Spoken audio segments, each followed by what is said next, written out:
Stations 1 minute until this broadcast of BYU Athletics. Stations, your next and final time cue will be with 30 seconds until airtime. Okay.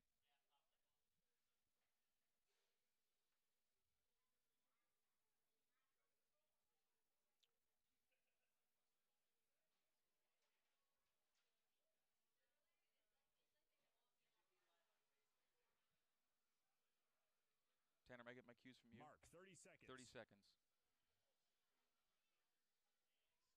We got a full 20 seconds to get a headset on them.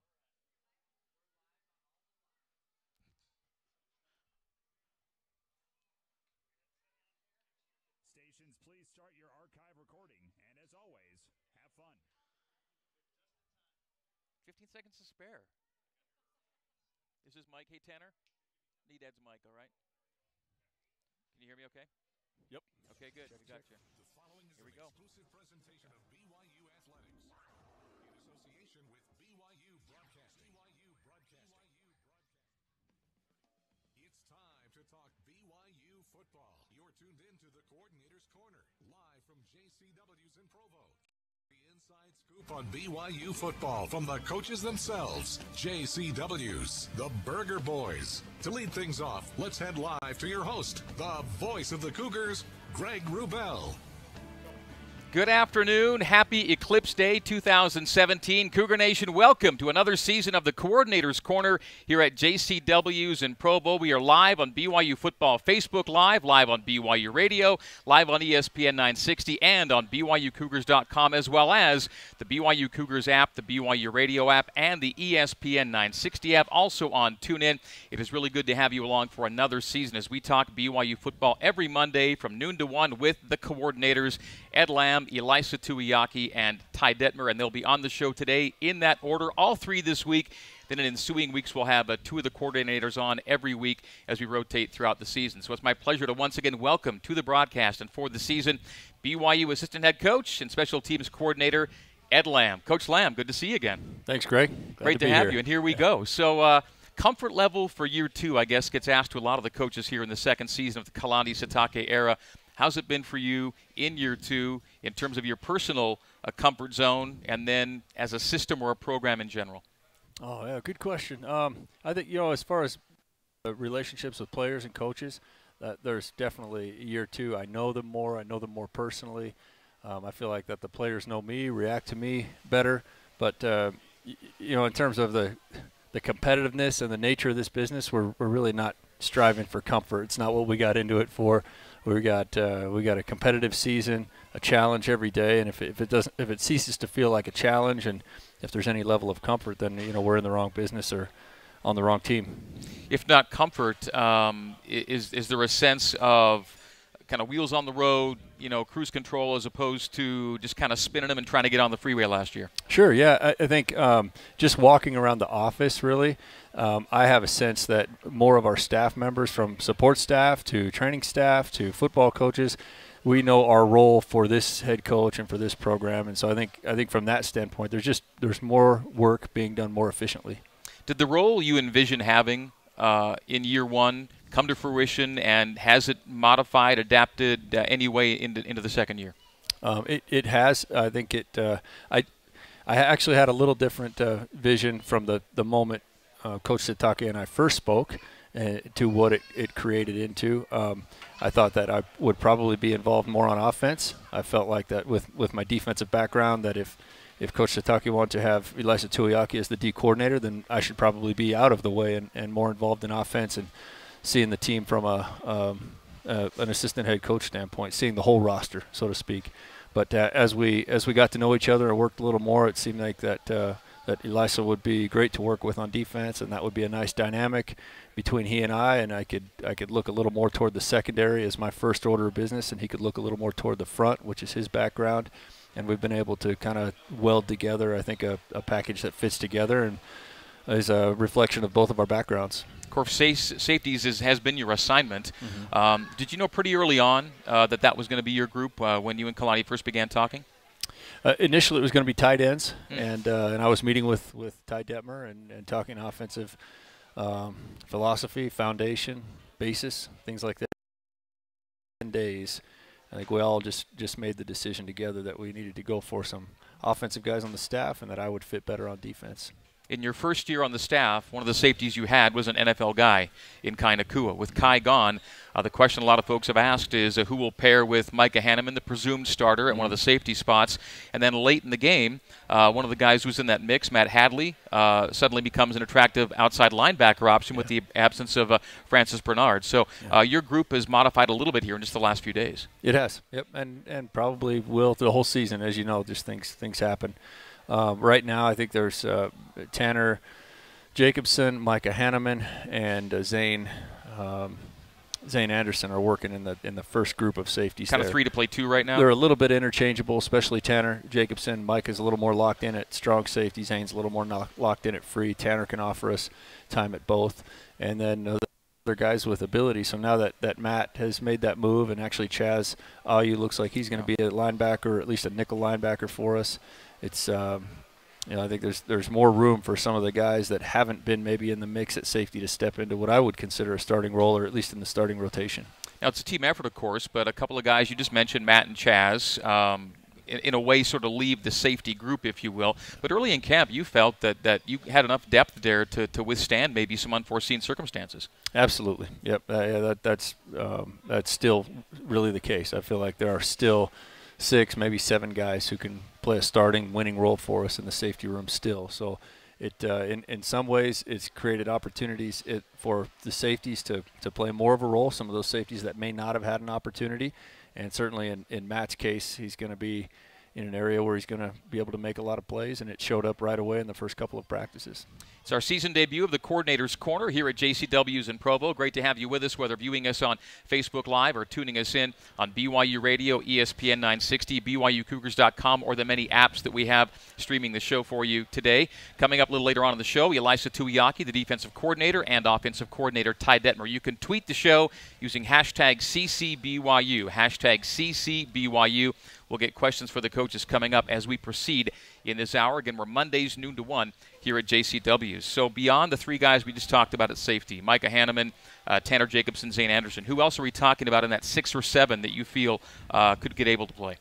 Austin Lee, Kamel Green, they've had really good training camps. We've got Gavin Fowler, who's played significantly, but played and practiced significantly the last 2 springs, but then had injuries in the fall, which kept him back from playing. Also have Sawyer Powell, who played really well up in training camp, and now he's just going through a very kind of minor knee. Hyperextended it, and that's a non-surgical type thing. He'll be back in a couple of weeks. And I mentioned gets you to Austin, 7. Yeah. Austin Lee. I think that's the remainder of the group right there. What's the Austin Lee story, by the way? We know he's a transfer from Utah, right?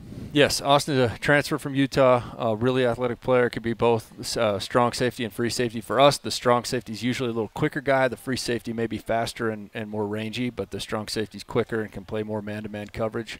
In his case, he's a pretty good blend of both. By the way, how did it feel letting Matt and Chaz go, if you will, to another spot? Oh yeah, well I think in both cases it was maybe my idea from the beginning. I may have suggested that they could do that they both play with low hips and good hands, so they can shed blocks, even though they ideally might want to be 10 or 15 pounds heavier at some point during the season. They'll work on that, but I thought they were ready to go right away. They're just like the contact of the game, thrive in that way, and stay square. A lot of times defensive backs, if they don't have that tendency or that habit to keep their shoulders and hips square to the line of scrimmage, it's really hard for them to come down and play in a tight area. But guys that just have been taught that, or just have that natural ability to stay square to the line of scrimmage, they can slip off blocks and fill gaps much easier. If you could insert yourself into the linebacker conversation for a moment, without Francis, you still think they're going to be okay as a group, right? Oh yeah, very good. It's just like with Kai and every team that I've ever been a part of. At first it seems like whether you lose a guy to graduation or some other issue, it seems like, oh my gosh, how are you going to replace this guy? The truth is, there's no Francis Bernard, there's no Kai Nakua, and there's no Taysom Hill, but there are other guys with very particular special sets of skills. Just like Liam Neeson. Just exactly like that, and that's. They'll step up. All of those replacements have different skills and better skills in some areas than the guys that they're replacing, and it's been like that since the beginning of time. I mean, if if that were the case, we'd be still wondering how to replace Eldon Forty and those guys. New guys step up when opportunities arise. All right, we've hit your safeties pretty heavily here in the first segment, but you are a special teams coordinator as well. Before we get into the break, I want to at least get into a little bit of special teams. Maybe we can start with the kickers, where there's some consistency. Johnny Linehan's pretty locked in at one of the punting spots. Rhett Almond, I thought looked really good when camp got underway as a place kicker. And you have a couple of guys in the mix for kickoffs, and Andrew Mickelson and Corey Edwards. Have I named the guys that we think are going to be the main players? Yes, absolutely. Yeah, I think that we have some versatility there. We can punt right-footed, we can punt left-footed with Corey and with Johnny. We can punt the ball straight ahead, not in a rugby style with Rhett. We can kick off right-footed, kick off.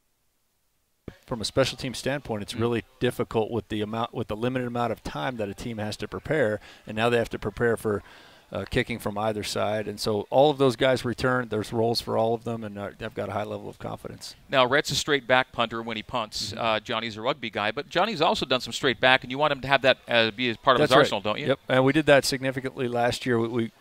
Johnny is preferred is a rugby, and whether he prefers that or not, I'm not sure. But he can do it very well, and so from a coverage standpoint, usually a straight-on punter will punt the ball from snap to punt in about 2 seconds. Really, 2.1 is our target or less. Okay. And a rugby kicker is normally going to be 2.3 to 2.5. And so it's just an extra 2-3 of a second for guys to get out down the field and cover. Is it my perception or is it reality that I felt that when he started kicking in the summer, Rhett Almond had more leg? It sounded like a bigger thump off his foot and looked like he had more distance. Is that a real thing? Oh, he does. Yeah. Rhett's got much more leg than a year ago. He's got more ability. I think our red zone will be stretched. What we call our high red zone or big red zone would be stretched. That's our field goal range. So in other words, when we get in that field goal range, the quarterback's looking to speed things up. If we take a play for a loss, a sack, for example, or a tackle for a loss, it could take us out of field goal range. Whereas other parts of the field, you're just talking about a long yardage situation, which is never enviable, but it doesn't take you out of scoring range. I feel like last year we needed to get inside the 25 to be 4 out of 5 on field goals, and I feel like now that's stretched to somewhere between the 25 and the 30. A few yards can make a big difference. That's meaningful, absolutely, yes. As it does in field position, as it does when getting in field goal range. All right, heading into break, one last thing. A group called Sports Source Analytics out there has come up with a stat that they call punt efficiency. You may already have it in a different kind of measure, but they measure punt efficiency, meaning punts that are either 38-plus yards net or downed inside the 20. So either one counts as an efficient punt, and the percentage of punts gives you the rate. So BYU was at 79.3% last year in punt efficiency, if you want to go by that measure, which was 10th nationally. Can you acknowledge that? What do you look for in terms of what's important? Because it's not just punt average. Most important thing on that stat, I haven't seen that stat particularly, but I'm familiar with studying it from that focus point. And the most important criteria in those kind of stats is an unselfish punter. A punter who goes out. Johnny said it to me really well the other day. He said he'd been working with Dr. Manning, our sports psychologist on campus, and Dr. Manning had told him Johnny was a little bit concerned, like, geez, our offense so often will put us in a punt situation across the 50, and I want to average 45 yards a punt, but there's not 45 yards to work with. And Dr. Manning said, well, it's all about going out on every particular punt and setting a goal for that punt, just doing that punt as well as you can and not worried about overall stats. And then Johnny, immediately that resonated with him, made sense, and that's what he does. He goes out, and if it's a 30-yard punt to down it inside of 5, that's what he wants. And he saw my tweet last night about this punt efficiency stat and immediately said, the kicking's the easy part. He credits the guys in front of him that have to go down and make sure the net stays what it does or that it gets down inside the 22. There's the other part of it. All right. It is hashtag CCBYU, hashtag CCBYU for Coordinator's Corner here on Twitter. We'll come back after the break. We'll get some social media questions off Twitter for Coach Ed Lamb. BYU's assistant head coach and special teams coordinator Ed Lamb is first up on our first edition of the Coordinator's Corner. We are live at JCW's on BYU Radio, ESPN 960, and BYUCougars.com, as well as BYU Football Facebook Live. We're back with Coach Lamb right after this. Hey, Dave, could you pour me some of that? Sure, no problem. Okay, that's good. Whoa. What are you doing? That's way too much. Sorry, I'll go grab some paper towels. You shouldn't let Dave fill things up for you. Why? He works at JCW. So? Have you never had a JCW's milkshake? No. Oh, well, then you haven't lived. They fill those things up past the brim. How? They're not like those runny fast food milkshakes. These things are thick, rich, and Oh my gosh, delicious. Really? Yeah, plus their sizes are way off. I don't know if they were started by a family of giants or something, but a regular size to them is like an extra large everywhere else. Stop. I'm hot and you're making me hungry. Oh no. What? Dave's filling up Crystal's car for Oh, her. Dave? Dave! No, stop! This is Chris with JCW's. It's summertime and it's hot. Bring the family over to JCW's and order one of our huge, delicious thick malts or milkshakes. JCW's, quality and a lot of it. Visit any one of our 4 locations from South Jordan to Provo. Aloha. Everyone knows it's fast and easy to save thousands when buying or refinancing with Box Home Loans. But did you know they're giving away a free Hawaiian vacation? Enter for a chance to win a free Hawaiian vacation with tickets to watch the Cougars take on Hawaii at boxhomeloans.com/Hawaii. Visit boxhomeloans.com/Hawaii and enter today. Mahalo and go Cougs. No purchase or loan origination necessary to enter or win. Obtaining a loan does not increase your chances of winning. Void where prohibited by law. Terms and conditions apply. See boxhomeloans.com/Hawaii for details. NMLS number 1359687. Picture this. You have a big change coming up in your life and you need to move. Nervous? Okay. Change can be hard, but it doesn't have to be, especially the moving part. When you have everything job, else to guys. worry about, trust the pros at Bailey's Moving and Storage to get your move done right. Lots of people have. They've been doing it for 65 years. So This count will be on a the shorter official segment. mover of BYU Have me Football break to help around you 19, take the stress out of 19 or moving 20. so you can focus on that big change. Chat online at baileysally.com or call 801-901-3001 to explore your options. Okay. You're tuned into the Coordinator's Corner, live on the new skin BYU Sports Network. Let's head back to JCW's in Provo and the voice of the Cougars. Once again, here at JCW's in Provo, Mondays 12 to 1 for the Coordinator's Corner on this season debut edition. All 3 coordinators joining us in ensuing weeks. 2 of the 3 will be on every week from 12 to 1. Hashtag CCBYU to tweet your questions in. We're visiting with Coach Ed Lamb, BYU's assistant head coach and special teams coordinator in our first and second segments. We go to Twitter, hashtag CCBYU. Zach asks Coach Lamb, who's going to do awesome on special teams that we should be aware of? We being the fans out there in Cougar Nation. Well, we have the top coverage guys are back. Diane Lake, actually Kavika Fonua took over, including the bowl game, and had the most coverage tackles. But Kavika, Diane, Zane Anderson is back, Kamel Green, Hiva Lee, Sawyer Powell. All these guys, they ran down with a ton of courage. Matt Hadley, Tanner Jacobson. So that's the crux of special teams. I mean, you have to have the fundamentals, the guy that can go out there and do it from a specialist standpoint, fundamentally, kick the ball, punt the ball, etc. But then really where the special teams get really good and make it hard on the other team is when the coverage guys run down there and you got 10-plus guys who want to make the tackle. 10-plus, sometimes you get a kicker who really wants to make the tackle. Yeah. Zach, thanks for the question. Appreciate it. We talked about kickers first segment heading into the break. I was going to ask about returners, but I think we'll let one of our fans do it instead. Brian Lewis on Twitter with the hashtag CCBYU. Coach Lamb, who's your preferred player to receive kicks? I guess we'd say players in this case. And who will be the top punt returner? And will Mo Langi play on special team, either coverage or block or protect or whatever you have? Tanner Jacobson right now is our starting punt returner, but Micah Hanneman will play significantly. Tanner's has shown to be a little more sure-handed and a little more conservative in his decision-making. Micah's a little more aggressive. And so Micah, there is a role for Micah. We want to use him. At times we'll use 2 returners, and it'll be both of them.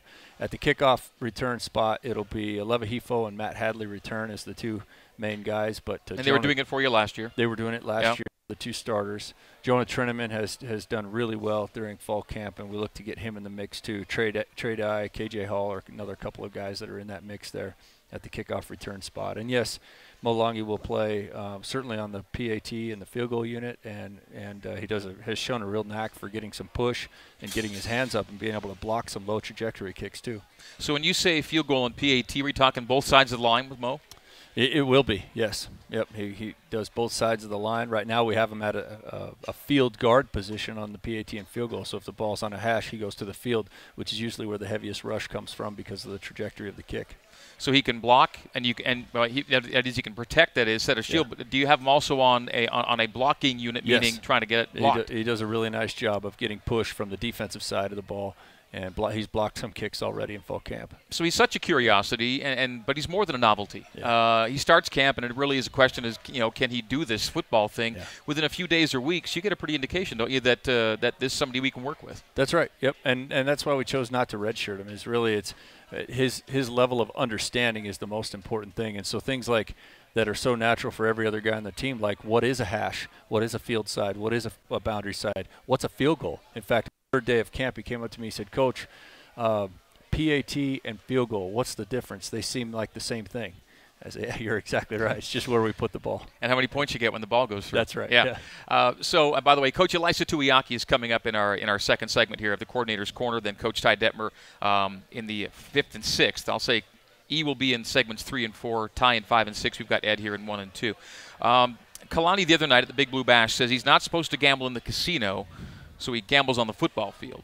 Now, beyond the obvious allusion to faking it on 4th and 19, a fake punt, I sense beyond that obvious one, a philosophical inclination to keep opponents on their toes. What are the advantages of an aggressive, if not gambling, mindset, especially with special teams? I think it builds a culture throughout the team to stay on their toes. That was one of the things we wanted to accomplish on 4th and 19 after stalling out in our own end and stalling out on offense a few times was, okay, let's see what we can do. Let's see if we can stir this up. This game is not going the direction we want to go. And so I think Coach Sitake is big on that. Also, when you talk about things like being aggressive, if you're aggressive on offense, the defense has to account for that, account for trick plays, etc. If you're aggressive on defense, the offense has to account for pressure. And if you're aggressive on special teams, then the opponent has to take that into consideration with how risky they can be on their block attempts or return attempts. All right, there it is, folks. Thanks for the tweeted questions using hashtag CCBYU. Shorter segment with Coach Lamb this week. When he comes back on, we'll get close to a full half hour with him as we have a coordinator on for each half hour on the Coordinator's Corner. First show, we're doing 3 of them in 20-minute segments. We got a lot from Coach Lamb on this debut edition. And, Coach, we'll see you again soon. Thanks for coming on in. Thank you. All right, that is Ed Lamb, BYU's assistant head coach and special teams coordinator. Coach Elisa Tuiaki, defensive coordinator next. We're live at JCW's for the Coordinator's Corner. We're back with more right after this. For over 100 years, the skilled electricians of IBEW Local 354 have helped Salt Lake City and the state of Utah grow and prosper. Our state-of-the-art apprenticeship program prepares our members for safe, quality electrical construction. Ask for IBEW electricians and get the job done right. The first time, on budget, every time. The time is now to hire IBEW electricians. Jump farther, climb higher, and save more. With Mountain America's Epic Balance Transfers, you'll get a 3% cash bonus. Simply transfer a loan balance to a Mountain America Visa credit card, and we'll pay you 3% of the transferred amount. Okay. It's a great opportunity to switch to a lower rate, consolidate debt, and save money on monthly payments. No, that's good. But it's only available through September 30th. Get started at macu.com or in our mobile Got some banking good, app. interesting questions. Approved credit, federally insured by NCUA. Hey, Dave, could you pour me some of that? Sure, no problem. Okay, that's good. Whoa. What are you doing? That's way too much. Sorry, I'll go grab some paper towels. You shouldn't let Dave fill You guys things got up to go for look at you. the clips? He works at JCW. So? Really? How Have was you it? ever had a JCW's milkshake? No. Oh, well then you haven't lived. They fill those things up past the brim. How? Oh, wow. They're not like those runny fast food milkshakes. These things are thick, rich, and oh my gosh, delicious. Really? Yeah, plus their sizes are way off. I don't know if they were started by a family of giants or something. Chairs don't feel sturdy for a guy like myself. I think you're going to be good, man. What do you weigh these days, by the way? Hot and you're making me hungry. 260? 260? Dave's filling But up that's good for you, though, isn't it? 60 or 65, depending on how much I eat on the This is weekend. Chris with JCW's. It's summertime and it's hot. Bring the What do you family wanna be over at? to JCW's and order one of our 220? huge, No. delicious thick malts and milkshakes. JCW's, quality, and a lot of it. Visit any one of our 4 locations from South Jordan to Provo. Live from JCW's in Provo, this is the Coordinator's Corner on the new skin BYU Sports Network. Now let's rejoin the voice of the Cougars, Greg Wrubell. And we are live at JCW's in Provo, as we are and will be every Monday from 12 to 1. You're listening to us on BYU Radio and ESPN 60, as well as BYUCougars.com. You're seeing us on BYU Football Facebook Live. Folks, nothing tops off a night at the game like a dinner at JCW's with huge burgers, wings, shakes, and salads. There's something for everybody. Bring the whole family in before or after the game for a feast at JCW's. Quality and a lot of it in Lehigh, American Fork, Provo, where we are, and South Jordan. Pleasure to welcome to the show for the first time this season on our debut edition of the Coordinator's Corner, defensive coordinator and D-line coach Elisa Tuiaki. Coach Tuiaki, good to see you again. Good to be back. Last time we talked to you here, we called you linebackers coach and D coordinator. Now you're on the D line. Let's maybe first hit that transition. What brought it about and how it's felt to be working with the guys up front. It's been good. The one of the biggest reasons, and a lot of people have asked why the change. Because Coach Kaufusi's done such a good job, and he's had a lot of sons that play that position.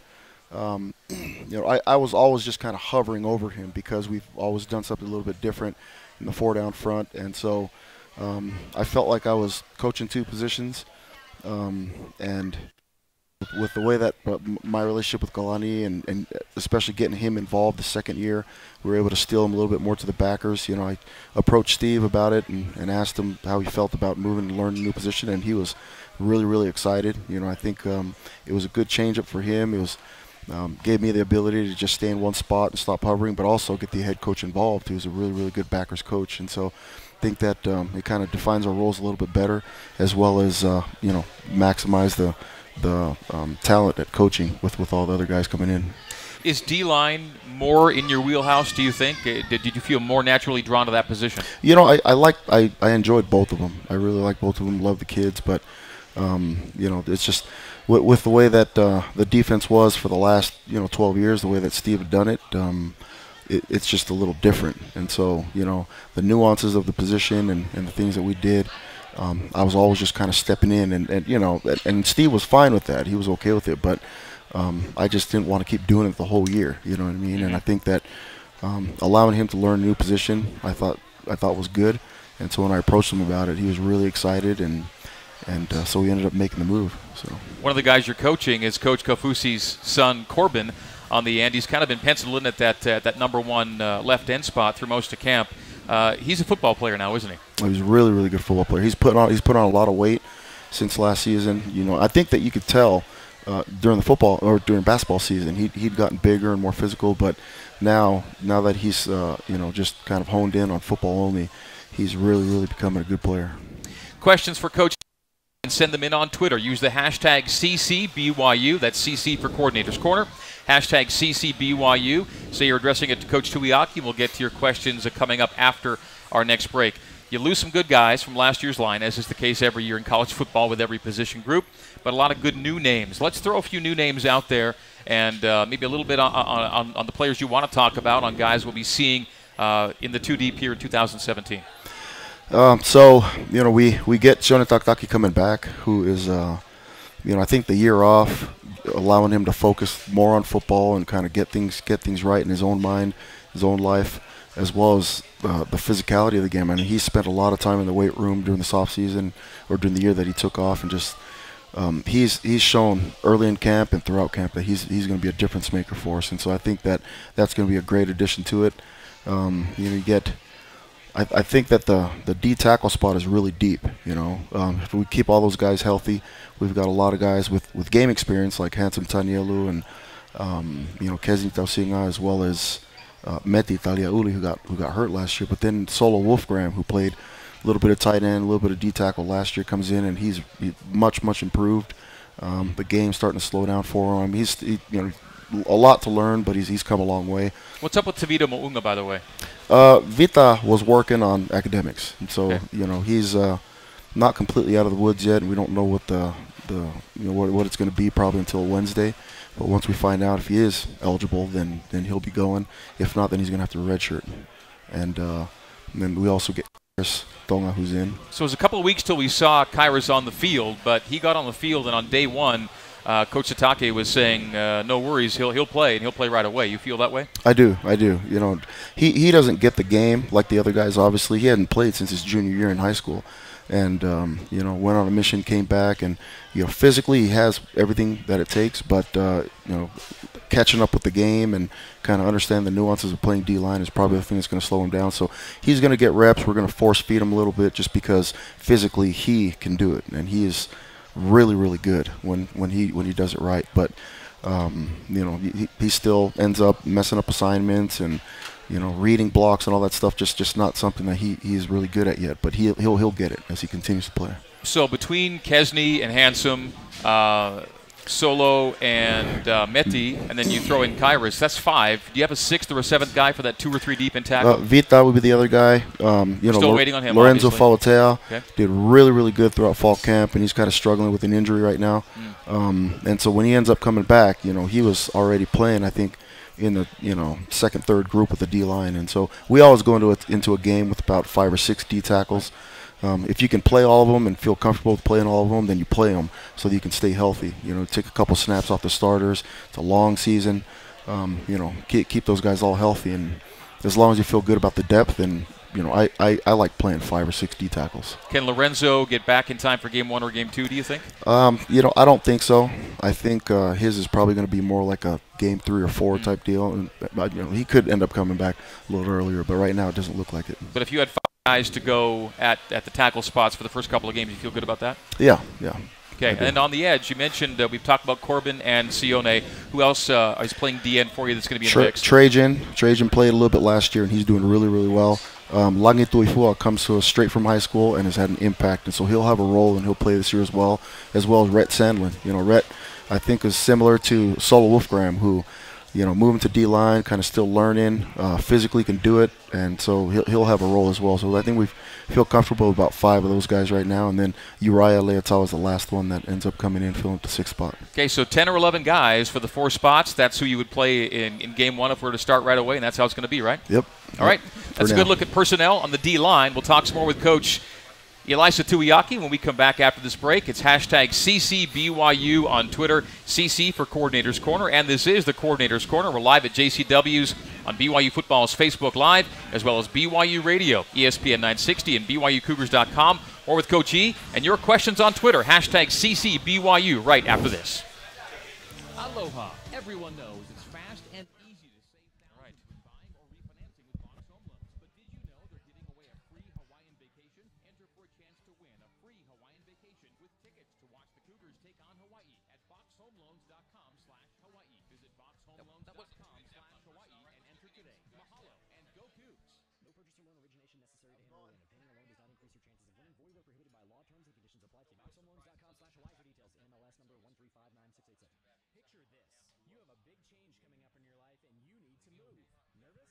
Change can be hard, but it doesn't have to be, especially the moving part. When you have everything else to worry about, trust the pros at Bailey's Moving and Storage to get your move done right. Lots of people have. They've been doing it for 65 years.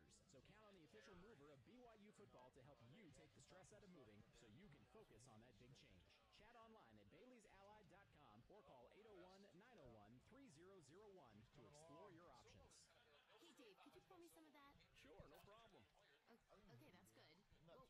What are you doing? That's way too much. Sorry, I'll go grab some paper towels. You shouldn't let Dave fill things up for you. Why? He works at JCW. So? Have you never had a JCW's milkshake? No. Oh, well, then you haven't lived. They fill those things up past the brim. How? They're not like those runny fast food milkshakes. These things are thick, rich, and oh my gosh, delicious. Really? Yeah, plus their sizes are way off. I don't know if they were started by a family of giants or something, but a regular size to them is like an extra large everywhere else. Stop. I'm hot and you're making me hungry. What? Dave's filling up Crystal's car for him. Dave, no, stop! This is Chris with JCW's. It's summertime and it's hot. Bring the family over to JCW's and order one of our huge, delicious thick malts. Breaking at about 38. JCW's, quality, and a lot of it. Visit any one of our 4 locations from South Jordan to Provo.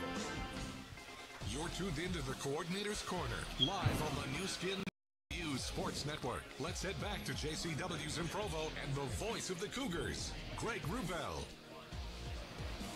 And we are back at JCW's on BYU Radio, ESPN 960, and BYUCougars.com, as well as the BYU Cougars app, the BYU Radio app, the ESPN 960 app, and on BYU Football Facebook Live. Lots of ways to see us and hear us every Monday from 12 to 1 here at JCW's in Provo. Come on in for great food, whether it's going to be the burgers or the wings. You're a wings guy, Coach Tuiaki? I'm a both guy.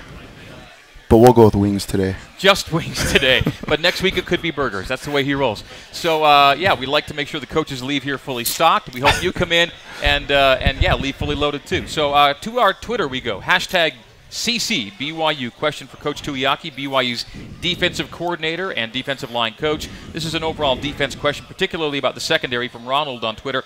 In what ways will we see improvement from the secondary as a whole this year, and particularly your thoughts on the cornerbacks? Coach Lime hit the safeties pretty good in the first part of the show. What are your thoughts on corners and secondary in general? I think we've got a lot more depth that we feel comfortable with, at the corner spot, and with the scheme that we run and things that we ask the corner. I mean, they're playing a lot of man, and so with the recruiting classes as well as the improvement the guys have made this last off season, I think we feel really, really comfortable. You get Diane Gawaloku back and Troy Warner.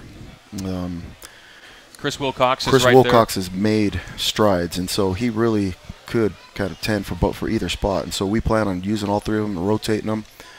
Mike Shelton's done a really good job, as well as Travion Green has come in and done a really good job, and so I think those guys right now will end up taking all the reps, but we can put them into game at all situations. We feel comfortable about them. The sixth guy might be Isaiah Armstrong. Yep, sure I'm missing somebody, but Isaiah Armstrong is another guy as well that I think will have a role in certain situations too. Okay, we had Ed address this earlier in the program relative to special teams and where he might play. The news is he's going to play, and that's Mo Longi. Mo came into the program as if not a true novelty, a question mark in terms of, is he just a huge guy or can he be a football player? You've seen him now long enough. What are your thoughts on Mo, and what would you like to do with him? I think that he's a role player right now. Absolutely, he's big, really, really big, and so just keeping things simple for him and just bringing him along slowly. It isn't the first Islander that I've coached that hasn't played football, and I would say. Do you have examples of anybody else that kind of made similar progress, or? Well, Threaten Palamo grew up in the United States but never played football, and at Utah as well as Pita Tamupenu, but I mean it took them a good 2 years before they understood it. And Mo's really intelligent. But so is that reasonable to expect from Mo, like a 2-year learning curve? I think a 2-year learning curve is pretty good, pretty realistic. But also, he'll contribute on special teams. We're planning on using him there. Yeah, there are assignments he can fulfill right now. Absolutely, yeah, right now. Yep, being big, being in the way. So PAT block, I think are easy things. But as far as a game and all that stuff, he's got a long way to go. Now, Coach Lamb talked about losing, if you will, Matt Hadley and Chaz Ayu from a true safety spot to maybe outside linebacker with Francis being gone. The absence of Francis Bernard, how do you view it in terms of the overall defense? And the linebackers, at least in my view, appear equipped to handle, a loss. Not that you want to lose any player, but there are guys there. Yeah, it's unfortunate right now that he's gone. You're losing a good player, but spoke to him.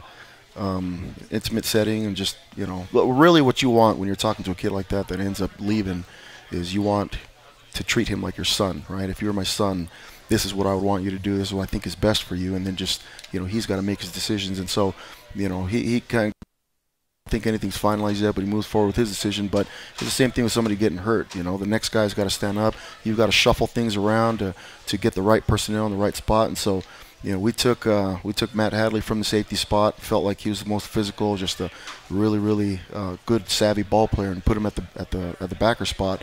And to the scrimmage that I think that was open, he really, really shined and just shown that he was the guy. And so we put him there. We still love Adam Pulsifer, at the depth spot, and he's the first guy in at the bow, competing right now for Mike, backup Mike's spot.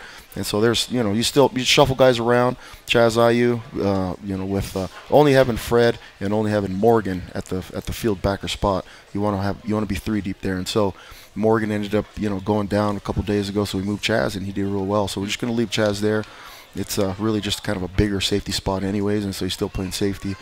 And shuffle guys around and just move forward. And I think that move has been good. We're really, really happy with those guys. You mentioned the Bo, the Mike, and the Field. Field also known as Flash, is that right? Yep, so yep. You have 3 linebackers: Flash, Mike, and Bo. That's right. Yep. That's and that exactly basically coordinates to Field, middle, and boundary. Yep. More or less. Yep. And Francis' situation not finalized as far as you know. He's going to leave, but I don't know where he's going to go. And so we kind of give him our advice, and He just has to make a decision of what he thinks is best for him. It's really too bad, isn't it? I mean, yeah, it's I don't know how to feel about it. I just know that I want him to be successful in the future, and so whether it's here, whether it's somewhere else, he'll be fine as long as he makes the right decision moving forward. And again, coaches kind of use it. It's not really a cliche when it's next man up, because you're not disrespecting the guy that's left, but you are saying we recruit guys to be good at that position, and you feel like you have the guys. Yeah. I mean, a guy goes down, whether he's ineligible, whether he's hurt, whether he decides to transfer it. It's not just specific to our program. It's every single program in the country, and coaches just have to be good at doing that. All right, folks, that's Coach Elisa Tuiaki, and he'll be back throughout the season. Again, after this first week, we'll have 2 coordinators on each show. We get all 3 this week. We go with Ed, we go with E, and we got Ty Detmer coming up next. But that'll do it for Coach Elisa Tuiaki, our defensive coordinator and D-line coach. So, E, we'll see you soon. Have a great week. Good luck against Portland State this weekend. Thank you. All right, that's Coach Tuiaki. Ty Detmer next. This is the Coordinator's Corner at JCW's. Back after this. Jump farther, climb higher, and save more. With Mountain America's Epic Balance Transfers, you'll get a 3% cash bonus. Simply transfer a loan balance to a Mountain America Visa credit card, and we'll pay you 3% of the transferred amount. It's a great opportunity to switch to a lower rate, consolidate time, and save money on monthly payments. But it's only available through September 30th. Get started at macu.com or in our mobile banking app. Unapproved credit, federally insured by NCUA. For over 100 years, the skilled electricians of IBEW Local 354 have helped Salt Lake City and the state of Utah grow and prosper. Our state-of-the-art apprenticeship program prepares our members for safe, quality electrical construction. Ask for IBEW electricians and get the job done right. The first time, on budget, every time. The time is now to hire IBEW electricians. Hey, Dave, could you pour me some of that? Sure, no problem. I'm on the fence. I may or may not be doing this. Whoa. What are you doing? That's way too much. Sorry, I'll go grab some paper towels. You build things up for you. Why? He works at JCW. So? Have you never had a JCW's milkshake? No. Oh, well then you haven't lived. They fill those things up past the brim. How? They're not like those runny fast food milkshakes. These things are thick, rich, and oh my gosh, delicious. Really? Yeah, plus their sizes are way off. I don't know if they were started by a family of giants or something, but a regular size to them is like an extra large everywhere else. Stop. I'm hot and you're making me hungry. Oh no. What? Dave's filling up Crystal's car for her. Oh, Dave, no, stop. This is Chris with JCW's. It's summertime and it's hot. Bring the family over to JCW's and order one of our huge, delicious thick malts or milkshakes. JCW's, quality, and a lot of it.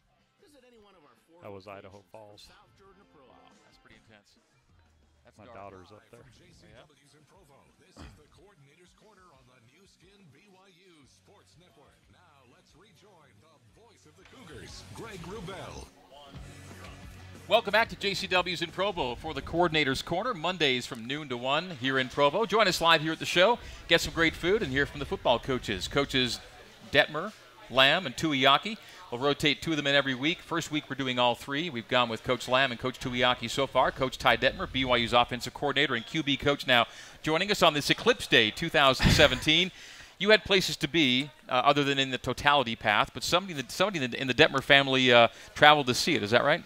Well, my daughter lives in Idaho Falls, so no travel. She's just there. She's there. Yeah, she couldn't help but be in the middle of it. So she's sending pictures and videos. Pretty cool looking. Pretty cool deal. So on Eclipse Day, it was a regular practice day for you guys, though. You were out just doing your thing, right? It's football season, so we practiced indoors. I think Kalani didn't want people burning their eyes up, so keep looking at the sun. So he was pretty cautious with it, but you could see through the doors and out the window and see it get a little darker. It did get a little darker. That was the thing. I was in the office this morning, and I was noticing that, yeah, it's a real deal. It was getting darker out there. You guys stayed inside to avoid any eclipse-related complications. All right, so we are in Portland State Week. Man, it's good to be in a game week, isn't it? It is. It's fun to game plan and scheme and do all those things. In camp, you're just kind of putting in offense that you may want to go and pull from and showing them different wrinkles. Now it's really dialing in, and these are the things we can do to try to attack them.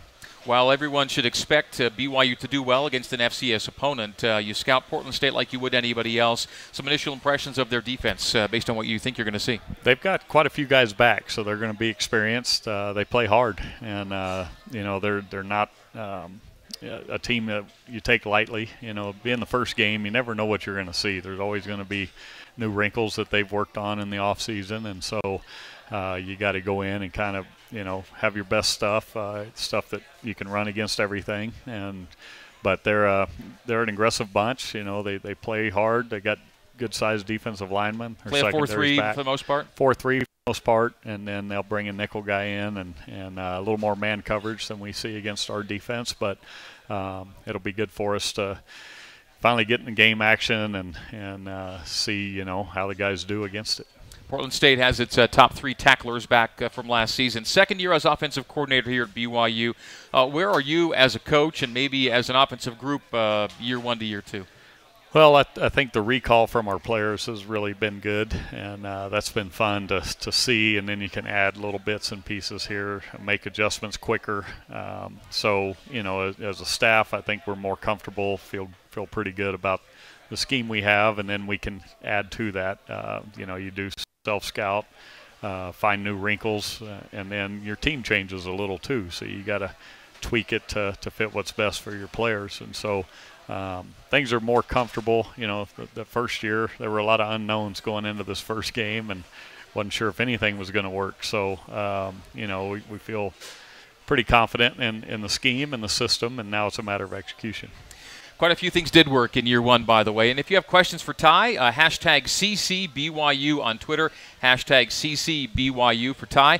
We'll get social media questions next segment. So among the things that happened last year, 9 wins, averaging around 30 points a game, more than 200 yards a game on the ground, top 5 in red zone scoring percentage, top 20 time of possession, 19 different players scored touchdowns, and that ties a school single-season record. Of those few notes, what most resonates with you? What are you most happy with of those I just talked about?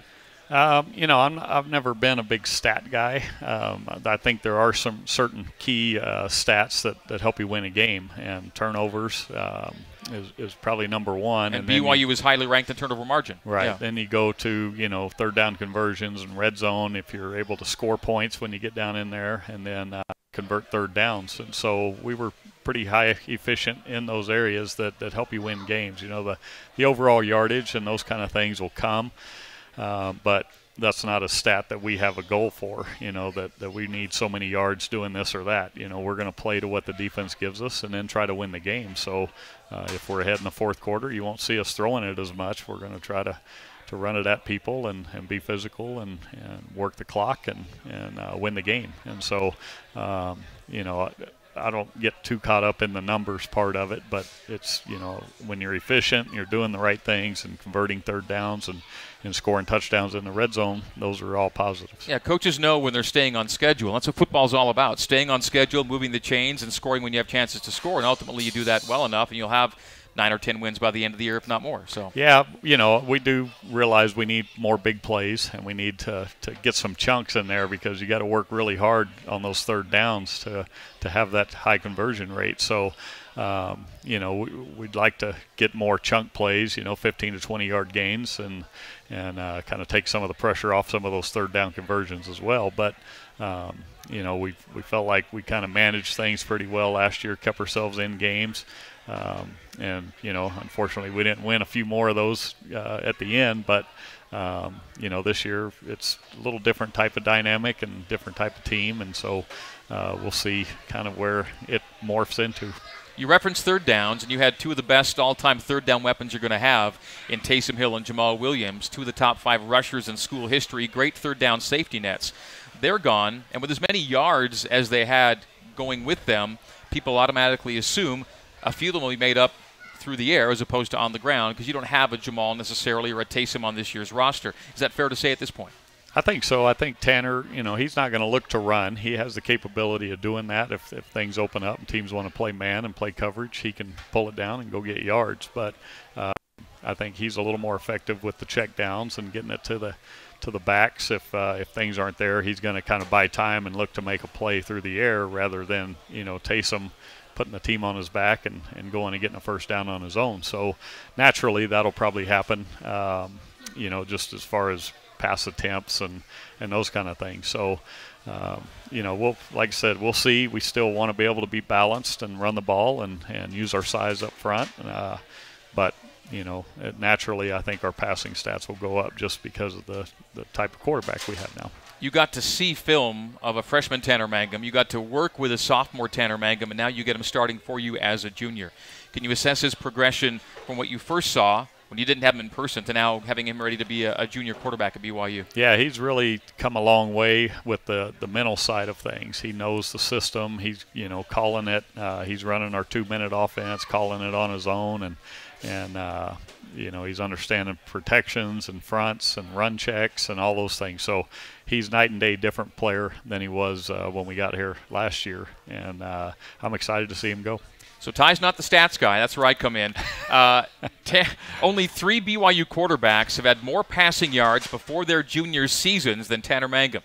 Ty Detmer, number 1, had 5,812 yards before his junior year. Then you have John Walsh, 4,800, Max Hall, 38+, and Tanner sitting at 36+ coming into his junior year. So it's not all that regular to have someone this young in terms of experience have that many yards already under his belt, but Tanner got a lot of good experience as a freshman. Yeah, and that's going to go a long way for him. He's not really a true first-year starter. He got to start the bowl game, got a little playing time last year, but had a whole year the year before that. So he's an experienced guy, and as a coach, you love that because it's not the big eyes going into that first game and everything's happening fast for him. So he's got experience. He's played in big games, and he'll be great.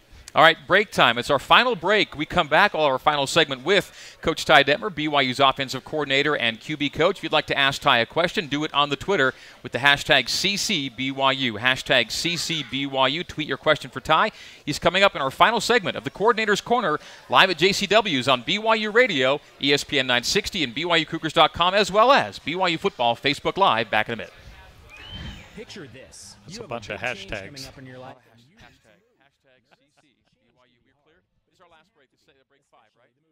You confirm that's break 5, last break? Trust the pros at Bailey's Moving and Storage to get your move done right. Lots of people have. They've been doing it for 65 years. So count on the official Are we in break 5 right now? BYU Football to help you take the stress out of moving so you can focus on that We are? big change. Okay, it's our last break. Online at Bailey'sAllied.com or call 801-901-3001. Okay, we're going to be out at 59. So if you could do me a favor, you have an iPhone, right? Go down to the second hand and count me down. When you get to 58.50, start counting me down 10. Then give me a 5 at 58.50, and then be out right at 59 top. Okay? Thank you. No purchase loan origination necessary to enter or win. Obtaining a loan does not increase your chances of winning. Void where prohibited by law. Terms and conditions apply. See MaximumLoans.com/Hawaii for details. NMLS number 1359687. For over 100 years, the skilled electricians of IBEW Local 354 have helped Salt Lake City and the state of Utah grow and prosper. Our state-of-the-art apprenticeship program prepares our members for safe, quality electrical construction.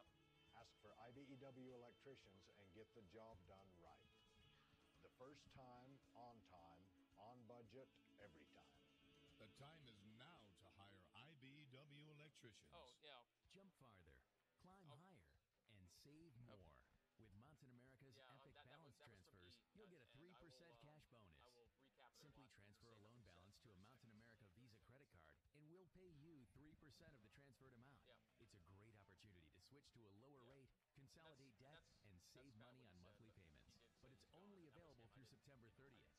Get started at macu.com or in our mobile banking app. Unapproved credit, federally insured by NCUA. You're tuned into the Coordinator's Corner, live on the new skin BYU Sports Network. Let's head back to JCW's in Provo and the voice of the Cougars, Greg Wrubell. All right, so welcome back to JCW's. The Coordinator's Corner continues. BYU's offensive coordinator and QB coach Ty Detmer with me. We're with you 12 to 1 Mondays here at JCW's. Florida State coming up as Portland State, beg your pardon, coming up as BYU opens the season. I'm looking at Florida State because they're the only team, by the way, there's a reason to this. They're the only team there's only one team better than Florida State in red zone scoring over the last 2 seasons. and the BYU's number 1, Florida State's number 2.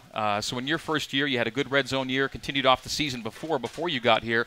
And that's one of the biggest things in football is making sure when you get a chance to score, you do. And BYU's sitting at 94% over the last 2 seasons. Yeah, you don't win a ton of games kicking field goals. You got to score touchdowns, and when you get those opportunities and you get down in there, you got to finish them off. So, in my opinion, we kicked a few too many field goals last year, or maybe we win a couple of those close games. So, that's always a focus, and trying to get guys to understand that things happen quicker, and when you get your opportunity down there, you got to make a play. Now, you want to use as many touchdowns to your scoring tally as possible, but your field goal kickers, I think, or Brett Allman in particular, have gotten better from one year to the next. Maybe a few more longer field goals could be in the offing this year. Yeah, I mean, that definitely helps. It takes the pressure off feeling like you got to, get way down in there and maybe take some shots on 3rd and long when you can get maybe half of that and then set up a field goal attempt. So as a play caller, you always kind of want to know what his range is, how, where they feel like they got the best opportunity, and then, you got to kind of call to that a little bit depending on the situation of the game. You mentioned Tanner. We talked about Tanner Mangum in our last segment, not having a Taysom Hill.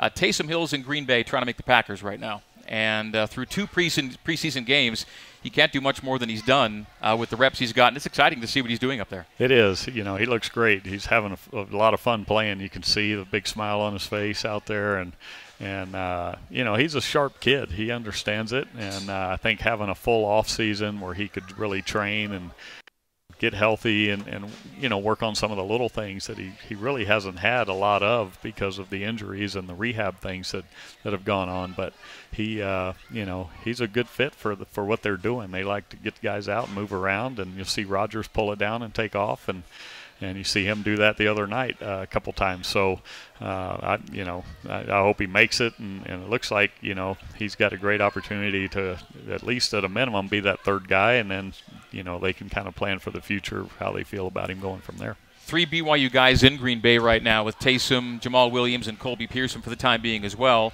Jamal got the number 1 reps with Ty Montgomery out on Saturday night. And so a lot of BYU fans are Packers fans. And, of course, you were a former Packer back in the day to start things off. Yeah, it was one of my favorite places to play. It's a lot like Provo. It's a college town. People come from all over for the games. And, it's a great spot to, when you leave college, to go and not have a big city like a New York or Philadelphia to have to navigate. You can go right in and, interject yourself right in with the community. And those guys will do that because that's the type of people they are. Well, your backup quarterback was a competition in the earlier part of camp. You decided that Bo Hodge would be your number 2 behind Tanner Mangum. Can you talk about what went into that call and where you sit behind Bo right now? Well, Bo's done a good job of just, progressing, and I think his athleticism gives another dimension to that spot. He's very dynamic when he pulls off, and has done well.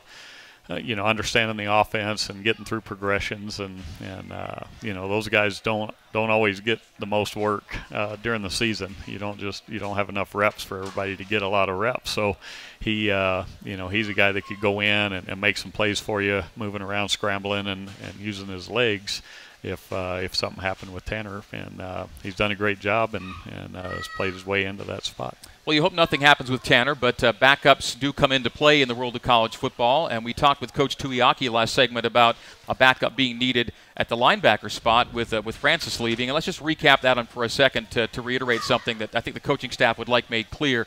Nothing's really finalized with Francis. The coaches want to support him in what he's doing, but nothing really to say in terms of finality. They're supporting him, and what he decides will be his decision moving on. But right now, we just want to say and kind of reiterate that things are very kind of preliminary with him, and he has some calls to make, and that's what's going to happen. Oh yeah, he's trying to figure out what's best for him, and we all want the best for him. So nothing's.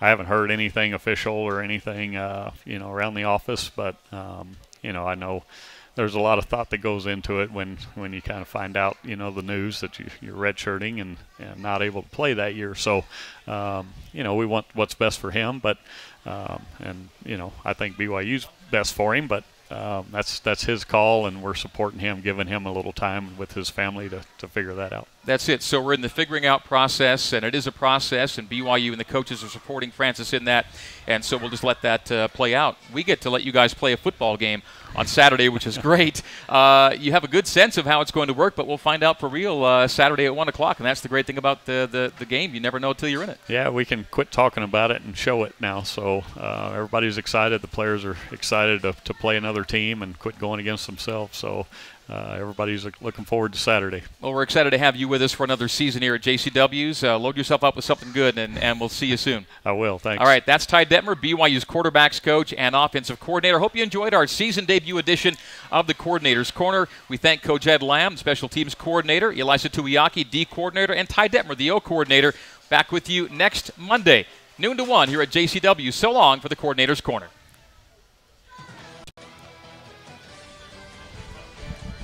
You've been listening to the Coordinator's Corner live on the new skin BYU Sports Network from JCW's in Provo. JCW's, the Burger Boys. Tune in each Monday throughout the season for the latest on Cougar football. The Coordinator's Corner is a production of BYU Athletics in association with BYU Broadcasting, with production assistance from IMG. Coordinating producer Dave Shook. Network manager Mike Tingle. I'm staff announcer Jeff Lawrence with a special thanks to BYU President Kevin Worthen, Vice President Matt Richardson, Athletic Director Tom Holmo, and General Manager of Corporate Sponsorships Casey Stauffer. The Coordinator's Corner is an exclusive presentation of the new skin BYU Sports Network.